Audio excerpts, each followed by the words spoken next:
আসসালামু আলাইকুম। আমরা তো গরু মাংস অনেকভাবেই রান্না খাই। তো আজকে আমি আপনাদেরকে দেখাবো কাঁচা ও শুকনো মরিচ দিয়ে গরু মাংস রান্না করা। প্রথমে আমি একটু কাঁচা মরিচ, রসুন এবং আদা নিয়ে নিয়েছি। এগুলো আমি ব্লেন্ড করে নেব। যে পাত্রে মাংস রান্না করব আমি সেই পাত্রে মাংসগুলো নিয়ে নিলাম। মাংস মাখানোর সময় হাতটা একসাথে মাখা যাবে না, এতে হাত কেটে যেতে পারে। এখন আমি এতে দিয়ে দেব বেটে রাখা আদা, রসুন এবং কাঁচামরিচ। এখন দিয়ে দেবো এতে লবণ, স্বাদ মতো লবণ দিতে হবে। দিয়ে দেব জিরা বাটা, ধনিয়া বাটা, শুকনা কিছু মশলা দেব। কালো এলাচ একটা দিলাম, সাদা এলাচ, শুকনা মরিচ, দারচিনি, তেজপাতা, সামান্য একটু মেথি, গরম মশলার একটু গুঁড়া, হাফ কাপ পরিমাণ তেল। সব মশলা দেওয়া হয়ে গেলে এখন এগুলোকে ভালো করে মেখে নিতে হবে।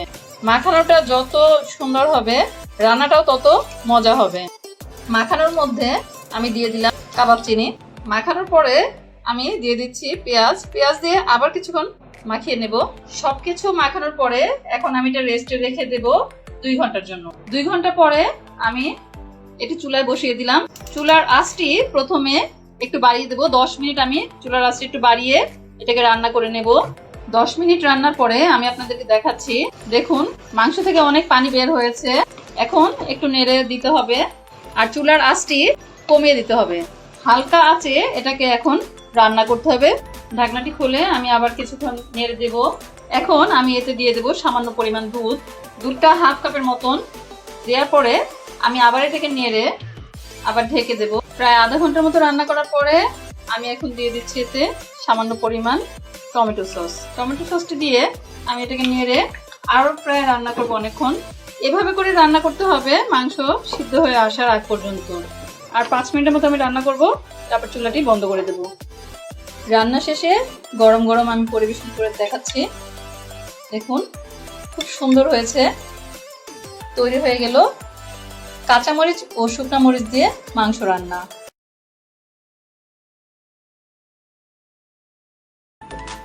আমি আপনাদেরকে তৈরি করে দেখাবো গরুর কালো ভুনা।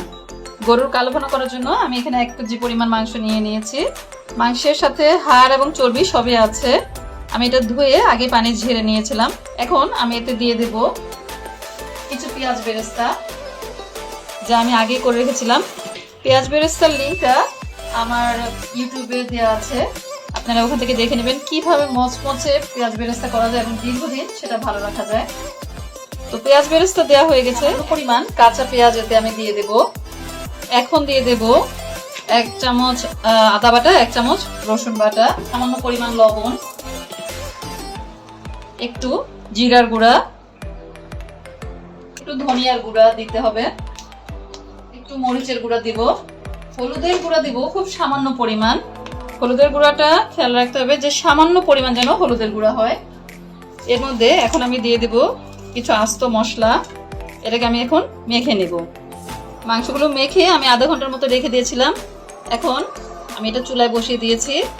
ঢাকনা দিয়ে ঢেকে দেব এবং একটু ফুল আঁচ দিয়ে দেব যেন ফুল আঁচে এটা হতে থাকে। চুলার আঁচটা বাড়িয়ে আমি এতক্ষণ রান্না করলাম।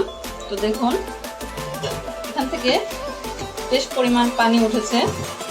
এখন আমি চুলার আঁচটা কমিয়ে একেবারে কমিয়ে রাখবো। কমিয়ে আস্তে আস্তে রান্না করব। মাংসটাকে একটু পরপর নেড়ে দিতে হবে, কারণ এর ভিতরে কিন্তু এখন আর পানি নেই। এটা যা হবে এটার মশলা এবং এই তেলের মধ্যে আস্তে আস্তে হবে, যার জন্য চুলাটাকে কমিয়ে রেখে এটাকে আমার একটু পরপর নেড়ে দিতে হবে।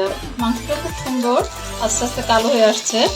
মাংস প্রায় সিদ্ধই হয়ে এসেছে। এখন আমি এতে দেব 1 টেবিল চামচ পরিমাণ সয়া সস আর সাথে দেব একটু কালি জিরা। কালি জিরাটাও 1 চা চামচ পরিমাণ দেব। দিয়ে এখন আমি এটাকে নেড়ে চেড়ে আবার রান্না করব। মাংসের কালারটা দেখুন কি সুন্দর হয়ে এসেছে। এখন আমি এটাকে একটু বাগার দিয়ে নেব। আলাদা একটা পাত্রে একটু তেল দিয়ে তারপরে আমি নিচ্ছি। একটু তেলের পাত্রে আমি একটু পেঁয়াজ দিয়ে দিচ্ছি। তেলটা গরম হয়ে গিয়েছে।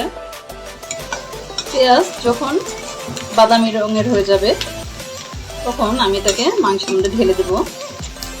পেঁয়াজের বাগারটা এখন আমি মাংসের মধ্যে দিচ্ছি।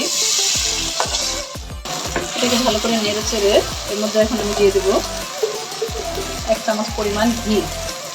ঘিটা ফ্লেভারের জন্য দেওয়া হচ্ছে, না দিলেও কোনো সমস্যা নেই। কি সুন্দর একটা কালার এসেছে দেখুন। এটার ঝাল লবণ সবকিছু টেস্ট করে নিতে হবে, যে যেরকম ঝাল খায় সেরকম ঝাল দিবেন। তো এটা আমার প্রায় হয়ে এসেছে, এখন আমি এটাকে নামিয়ে নেব। রান্না শেষে আমি এটা বাটিতে পরিবেশনের জন্য নিয়েছি। দেখুন কি সুন্দর কালার হয়েছে। তৈরি হয়ে গেল কালো ভুনা। কাটা মশলা দিয়ে মাংস রান্না। তো চলুন দেখা যাক কিভাবে আমরা কাটা মশলা দিয়ে মাংস রান্না করি। কাটা মশলা দিয়ে মাংস রান্না করার জন্য আমাকে যে মশলাগুলো প্রথমে নিতে হবে সেগুলো হচ্ছে কিছু আদা কেটে নিতে হবে, রসুন কেটে নিতে হবে, আর শুকনা মরিচ এভাবে কেটে নিতে হবে। তো আমি দেখাচ্ছি কিভাবে মশলাগুলো আমরা একসাথে মিক্সড করব। আমি এখানে 1 কেজির মতো মাংস, গরু মাংস নিয়েছি। এটা খাসির মাংস দিয়েও করা যায়। তো আমি প্রথমে এতে দিয়ে দিচ্ছি রসুন, কাটা রসুন। রসুন এখানে বড় সাইজের রসুন নিয়েছি আমি 2টা। এরপর দিয়ে দিচ্ছি আদা, যেগুলো আমি কেটে রেখেছিলাম সেই আদা এখানে দেওয়া হয়েছে 25 গ্রামের মতো। শুকনা মরিচ 8 থেকে 10টি, এটা ঝালের উপর নির্ভর করছে, 8 থেকে 10টি শুকনা মরিচ। এর সাথে আমি দিয়ে দেব দারুচিনি, তেজপাতা, এলাচ, লবঙ্গ। তারপর দিতে হবে পেঁয়াজ কুচি। পেঁয়াজ কুচি দিতে হবে এখানে 1 কাপের মতো, একটু বেশিও দেওয়া যায়। এরপরে এখানে আমি দিচ্ছি পেঁয়াজ বাটা। পেঁয়াজ বাটাটা দেব যেন এটার যে আমাদের গ্রেভিটা ভালো হয়, এর জন্য পেঁয়াজ বাটা এখানে আমি দিয়ে দিয়েছি 2 টেবিল চামচের মতো। এরপরে দিচ্ছি আদা রসুন বাটা। আদা রসুন বাটা যদি একসাথে হয় তাহলে 3 টেবিল চামচের মতো, 2 টেবিল চামচের মতো দিবেন। এরপরে এখানে দিয়ে দিচ্ছি টক দই। টক দই আমি এখানে দিচ্ছি 2 টেবিল চামচ। দিয়ে দিচ্ছি লবণ পরিমাণ মতো। এরপরে গরম মশলা দিচ্ছি 1/2 চা চামচের মতো, জিরার গুঁড়া 1 চা চামচের মতো দিয়ে দিলাম। তেল দিয়ে দিচ্ছি 1/2 কাপের থেকে একটু বেশি। এখন এই সমস্ত উপকরণ আমি হাত দিয়ে ভালো করে মেখে নেব। 1 ঘন্টা পর ম্যারিনেট করা মাংসটি আমি চুলায় বসিয়ে দিলাম। এখন আমি 5 মিনিট একটু হাই হিটে এটাকে রান্না করব। 5 মিনিট পর আমি আপনাদেরকে দেখাচ্ছি। দেখুন মাংস থেকে পানি বের হয়েছে। এখন আমি চুলার আঁচটি কমিয়ে দেব, চুলার আঁচটি মিডিয়াম করে দেব। এভাবে করে আমি এটাকে আরো 30-40 মিনিট রান্না করব। আর একটু পরপর নেড়ে দিতে হবে। আর যদি মনে হয় যে পানিটি শুকিয়ে যাচ্ছে তাহলে হালকা একটু গরম পানি আপনি দিতে পারেন, একটু একটু করে গরম পানিটি দিবেন। তো এভাবে এখন আমি আবার রান্না করব 40 মিনিটের মতো। 40 থেকে 45 মিনিট পরে আমি আপনাদেরকে দেখাচ্ছি মাংসটার অবস্থাটা। দেখুন আমি এতে সামান্য একটু গরম পানি মিক্সড করেছিলাম, কারণ আমার ঝোলটি শুকিয়ে গিয়েছিল। তো আপনারাও একটু পরপর নাড়বেন এবং দেখবেন। এটাকে আমি আর 10 মিনিটের মতো রাখবো। আমার ঝোলটি এরকমই রাখার চেষ্টা করব। আমি আর 10 মিনিট পরে তারপর চুলাটি বন্ধ করব। আমি একটু পরে চুলাটি বন্ধ করব। তো চুলা বন্ধের আগে আমি একটু পেঁয়াজ বেরেস্তা উপর দিয়ে দিচ্ছি। পেঁয়াজ বেরেস্তাটা দিয়ে আমি 1-2 মিনিট এটাকে রাখবো চুলার উপরে। 1 মিনিটের মতো রান্না করার পরে আমি চুলাটি বন্ধ করে দেব। পরিবেশনের জন্য আমি একটি বাটিতে নিয়েছি। আমরা কাটা মশলা দিয়ে মাংস রান্না করেছি। তো এই মাংসটি আমরা পোলাও অথবা খিচুড়ি অথবা পরোটার সাথে আমরা খেতে পারি। তো দেখুন তৈরি হয়ে গেল আমার কাটা মশলা দিয়ে মাংস রান্না। মাংস রান্নার ভিডিওগুলোর ভিতরে আজকে আরেকটি যে মাংস রান্নার ভিডিওটি আমি দেখাবো তার নাম হচ্ছে বিফ কষা মাংস। তো আসুন দেখা যাক কিভাবে এই বিফ কষা মাংস তৈরি করা যায়। বিফ কষা মাংস রান্না করার জন্য আমি প্রথমে একটি কড়াইতে একটু তেল নিয়ে নিয়েছি, 1/2 কাপ পরিমাণ সরিষার তেল নিয়েছি। এখন এতে দিয়ে দেবো আমি দারচিনি 3-4 টুকরা, এলাচ 4-5টি, তেজপাতা 3-4টি। আমি 1.5 কেজি পরিমাণ মাংসের জন্য এই মশলাগুলো দিচ্ছি। 20-30 সেকেন্ডের মতো নেড়ে দেব। নেড়ে এখন আমি এতে দিয়ে দেব 1 কাপ পরিমাণ পেঁয়াজ। পেঁয়াজগুলো একটু ভেজে নিতে হবে। পেঁয়াজগুলো যখন এরকম ভাজা ভাজা হবে, মানে হালকা পরিমাণ ভাজা হবে, তখন আমি এতে দিয়ে দেব 2 টেবিল চামচ পরিমাণ পেঁয়াজ বাটা, দিয়ে দেব 1 টেবিল চামচ পরিমাণ বাটা, 1.5 টেবিল চামচ পরিমাণ রসুন বাটা দিয়ে এটাকে আমি ভালো করে মিক্স করে নেব। একটু ভেজে নেব, হালকা একটু ভেজে নেব।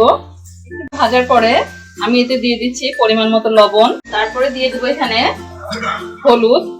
হলুদের গুঁড়া। আমি হলুদের গুঁড়াটাকে একটু পানি দিয়ে আগে ভিজিয়ে রেখেছিলাম, করে রংটা অনেক সুন্দর হবে। এরপরে আমি এখানে দিয়ে দিচ্ছি মরিচের গুঁড়া, এটা ঝাল অনুযায়ী যে যেরকম ঝাল খায়। তারপরে এখানে দিয়ে দিচ্ছি ধনিয়ার গুঁড়া। এখন এতে দিয়ে দেবো জিরার গুঁড়া। দিয়ে আমি মশলাটাকে একটু নেড়ে পানি দিয়ে দেবো। পানি দিয়ে এটাকে কিছুক্ষণ কষাতে হবে। কিছুক্ষণ কষানোর পরে আমি এতে দিয়ে দিচ্ছি 1 চামচ পরিমাণ টক দই, দিয়ে দিচ্ছি 1 টেবিল চামচ পরিমাণ বাদাম বাটা। এখন দিয়ে দেবো এর সাথে আমি টমেটো সস 1 টেবিল চামচ পরিমাণ। টমেটো সসটা কেউ ইচ্ছা করলে না দিলেও চলবে, তবে দিলে একটা সুন্দর কালার আসে। তো এবার কিছুক্ষণ নেড়ে আবার একটু কষিয়ে নেব। দেখুন মশলাটি খুব সুন্দর কষানো হয়েছে, উপর থেকে তেল ভেসে এসেছে। এই পর্যায়ে আমি ধুয়ে রাখা মাংসগুলো দিয়ে দিব। মাংসগুলো ভালো করে নেড়ে চেড়ে দেবো আমি। এখন চুলাটা একটু হাই হিটে 5-6 মিনিট এটাকে আমি রান্না করব। 6-7 মিনিট পরে আমি আপনাদেরকে দেখাচ্ছি। এই যে দেখুন মাংস থেকে একটু পানি বের হয়েছে। এখন চুলাটা একেবারে কমিয়ে দিয়ে এটাকে আমি আরো 30-40 মিনিট এভাবে রান্না করব। মাঝখানে মাঝখানে আমি অবশ্যই নেড়ে দেব। প্রায় 40 মিনিট পরে আমি আপনাদেরকে দেখাচ্ছি এটা এই অবস্থায় আছে। আমার মনে হচ্ছে এইটুকু পানিতে হবে না, তো আমি যার জন্য আরেকটু পানি, হালকা একটু পানি দিয়ে দিচ্ছি। এটাকে একটু গরম করে নিয়েছিলাম।